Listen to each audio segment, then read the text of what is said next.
नमस्कार दोस्तों, स्वागत है आपका अपने चैनल गणेशा में। तो दोस्तों, आज हम लेकर आए हैं मासिक दुर्गाष्टमी की। ये व्रत क्यों किया जाता है, क्या इसकी विधि है और ये कब किया जाता है। तो मासिक दुर्गा अष्टमी को हिंदू धर्म में बहुत महत्वपूर्ण व्रत में माना जाता है।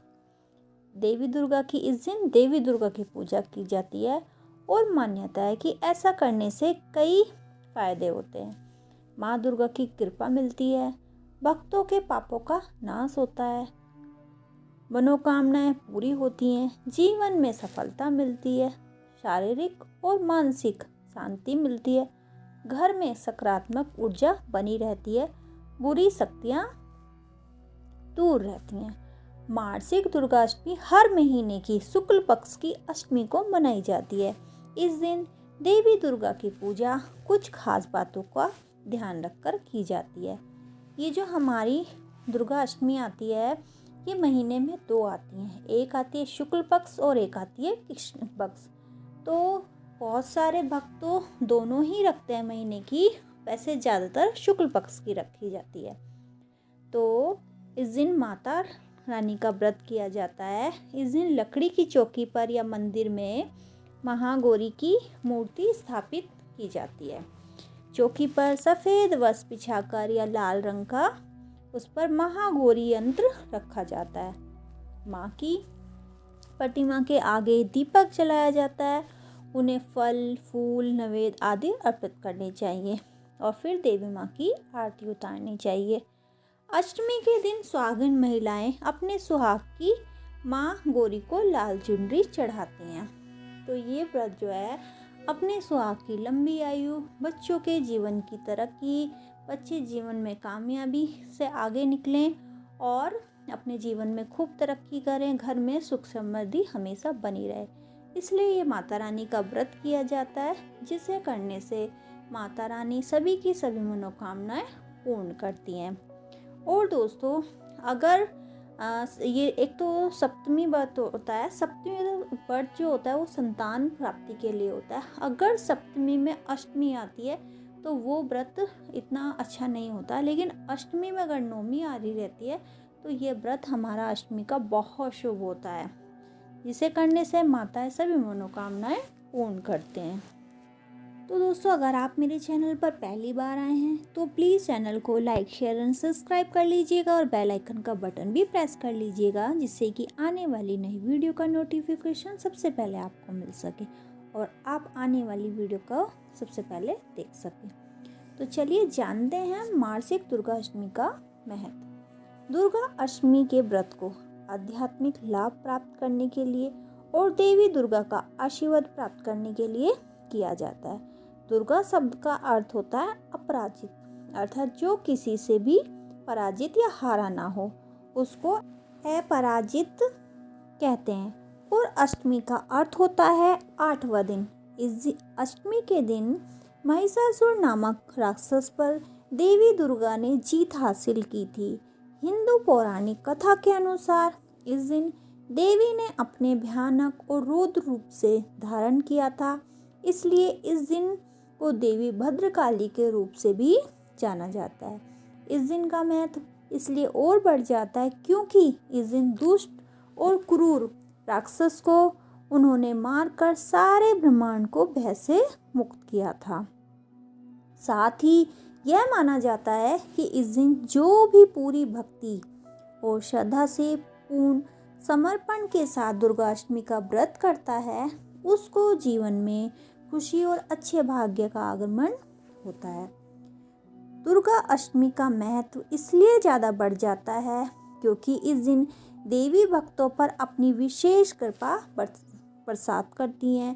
इस दिन देवी माँ आदिशक्ति जगदम्बे का विधि विधान से पूजा अर्चना और उपवास करने वाले भक्तों को जीवन में दिव्य संरक्षण संबंधी व्यापार में लाभ, विकास, सफलता और शांति की प्राप्ति होती है। घर में खुशहाली और धन आता है। माँ जगदम्बे उनके सारे कष्टों का हरण कर लेती हैं। सभी बीमारियों से शरीर को छुटकारा प्राप्त होता है, अर्थात शरीर रोग मुक्त और भय मुक्त होता है।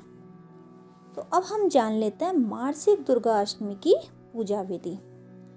सुबह उठें, प्रातःकाल दैनिक कार्यों को अपने खत्म करें और लाल रंग के साफ सुथरे कपड़े पहनकर तांबे के पात्र में लाल रंग का तिलक लगाकर सूर्य देव को अर्घ दें। घर की साफ सफाई करके पूजा स्थान और घर में अपने गंगा जल छिड़क लें। लकड़ी का एक साफ पाटा लें, चौकी लेकर उस पर लाल वस्त्र बिछाएं। गंगा जल चौकी पर गंगा जल को से शुद्ध करें और माँ दुर्गा की कोई भी तस्वीर को स्थापित करें। माँ की मूर्ति पर लाल रंग का पुष्प चढ़ाकर धूप और दीप जलाना चाहिए। इसके साथ ही माँ को 16 श्रृंगार का सामान भी चढ़ाएं। फल और मिठाई ये माता रानी को चढ़ाएं और पान भी लें। कुछ माता जैसे कि लौंग हो गई और ये सुपारी हो गई, मिश्री हो गई, कोई फल, ये सब माता रानी को चढ़ाएं और माता रानी की कथा करें, कवच करें, चालीसा करें और सप्तमी सती का पाठ करें। फिर माँ को चढ़ाए गए 16 श्रृंगार का सामान किसी भी सुहागन या नवदुर्गा के मंदिर में ले जाना चाहिए। मान्यता है कि ऐसा करने से घर में रूठी हुई खुशियाँ दोबारा वापस आने लगती हैं। तो ये हमने जाना था दुर्गा अष्टमी का व्रत क्यों रखा जाता है, क्या इसका महत्व है और कैसे इसको किया जाता है। अब हम माँ दुर्गा अष्टमी की कथा सुनते हैं। पौराणिक मान्यताओं के अनुसार प्राचीन काल में असुर दंभ और महिषासुर नाम के एक पुत्र की प्राप्ति हुई थी, जिसके भीतर बचपन से ही अमर होने की प्रबल इच्छा थी। अपनी इस इच्छा की पूर्ति के लिए उसने अमर होने का वरदान हासिल करने के लिए ब्रह्मा जी की घोर तपस्या आरंभ की।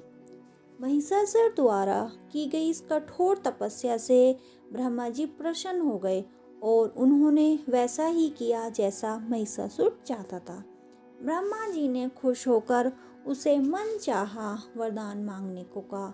ऐसे में महिषासुर जो सिर्फ अमर होना चाहता था, उसने ब्रह्मा जी से वरदान मांगते हुए खुद को अमर करने के लिए उन्हें बांध्य कर दिया। परंतु ब्रह्मा जी ने महिषासुर को अमरता का वरदान देने की बात यह कहते हुए टाल दी कि जन्म के बाद मृत्यु और मृत्यु के बाद जन्म निश्चय है, इसलिए अमरता जैसी किसी बात का कोई अस्तित्व नहीं है। जिसके बाद ब्रह्मा जी की बात सुनकर महिषासुर ने उनसे एक अन्य वरदान मांगने की इच्छा जताते हुए कहा कि ठीक है स्वामी, यदि मृत्यु होना तय है तो मुझे ऐसा वरदान दीजिए कि मेरी मृत्यु किसी स्त्री के हाथ से ही हो। इसके अलावा अन्य कोई दैत्य, मानव या देवता कोई भी मेरा वध ना कर पाए। वो था कि भाई मुझे ऐसा कोई लेडीज़ मतलब स्त्री मारे। अब उनको ये था कि स्त्री तो कोई ऐसी होती नहीं जो मार सके, लेकिन उन्होंने इस तरह का ही वरदान मांगा। जिसके बाद ब्रह्मा जी ने महिषासुर को दूसरा वरदान दे दिया। ब्रह्मा जी के द्वारा वरदान प्राप्त करने की इतने ही महिषासुर अहंकार से अंधा हो गया और इसके साथ ही बढ़ गए उसके अन्याय। मौत के भय से मुक्त होकर उसने अपनी सेना के साथ पृथ्वी लोक पर आक्रमण कर दिया, जिससे धरती चारों तरफ से तबाही होने लगी, तबाही मच गई। उसके बल के आगे समस्त जीवों और प्राणियों को नतमस्तक होना ही पड़ा।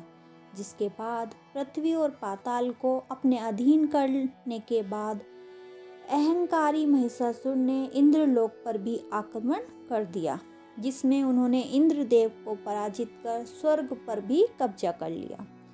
महिषासुर से परेशान होकर सभी देवी देवता, त्रिदेवों, महादेव, ब्रह्मा और विष्णु के पास सहायता मांगने के लिए पहुँचे।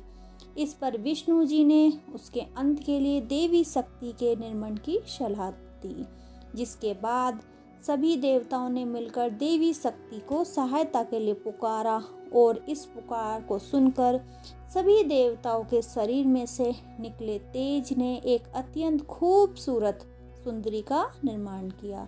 उस तेज से सभी देवता भी आश्चर्यचकित हो गए।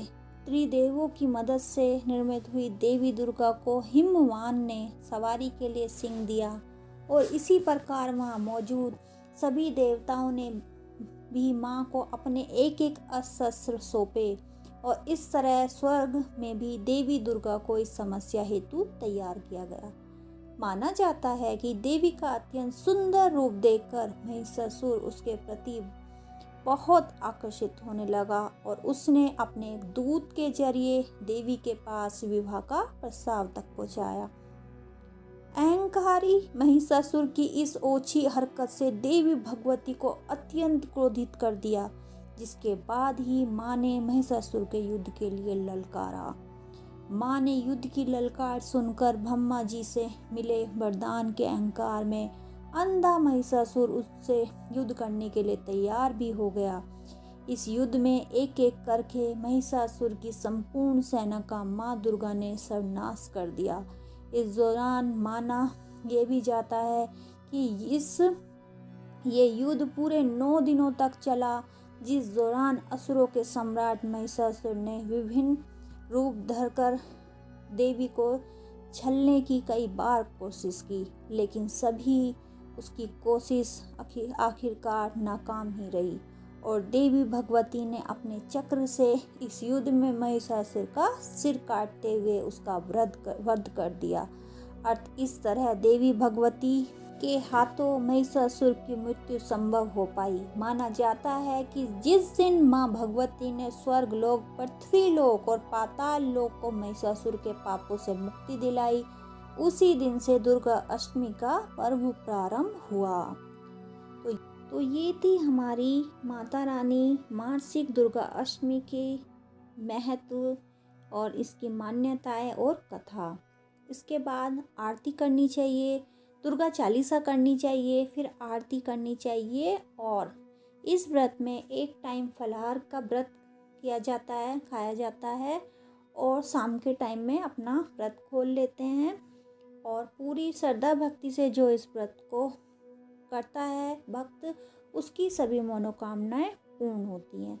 तो एक बार कमेंट सेक्शन में सभी जय माता जी ज़रूर लिखिएगा दोस्तों, और वीडियो कैसी लगी ज़रूर बताइएगा। धन्यवाद दोस्तों, जय माता दी।